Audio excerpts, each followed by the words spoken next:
Hey guys, welcome back to World Mechanics. Thank you guys for watching and subscribing to the channel. Today will be super helpful video to any of you having a Fiat 500. If you have one of those guys and you want to see where the fuses are located for the ABS and traction control, stay with us. We will explain that today. You have multiple fuses, make sure you check all of them.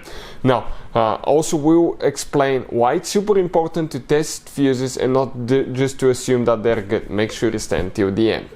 So before we start guys, let me tell you a little bit about us. Every single car we get here at the garage, we try to make at least 200 to 300 free repair videos. Why we do that? Because our mission in the shop is to save you as much money as we can. All we need in return, please subscribe to the channel, like the video, that way we can keep making these free videos.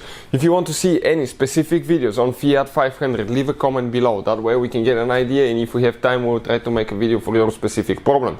If you need to buy any parts, tools, you want to save quite a bit of money, check out the link in the description of the video below. That's where we get all our tools and supplies from as well. So we have that specifically is a 2015 Fiat 500 Abarth, but even if you have an Abarth version, okay, it should work as well. You need to open the hood. Once you open the hood guys, next to the car battery right here, you're going to have actually the fuse box located right here.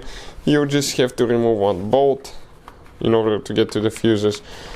So let's go ahead, do that. Pull it straight up, and now let's explain where the fuses for the traction control and ABS are located. First, let me tell you why it's important to test fuses. If you remove it and you look at the fuse and you think it's good, but it's actually a bad fuse, and you put it back in, you end up spending so much time and money trying to fix a problem that all you had to do is test the fuse guys. So always test them, in my opinion, and I'll put a link to a special video that explains how to test the car fuse in just a few seconds.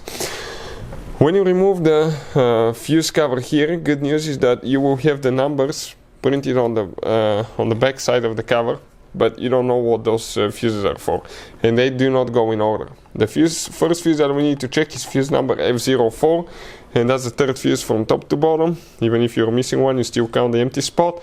It's that 40 amp fuse right here. That's the one, okay, for ABS traction control.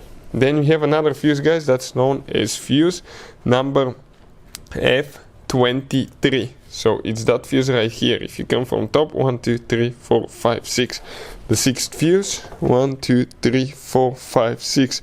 That 20 amp fuse guys, okay, is another one that needs to be checked. And then we have one more fuse, which is known as fuse number F24, and if you come right here, that's the second fuse from top to bottom. It's 7.5 amp fuse right there. That's for ABS and traction control as well. Hopefully guys the video will be helpful to any of you needing help with that. Thank you for watching and see you guys next time.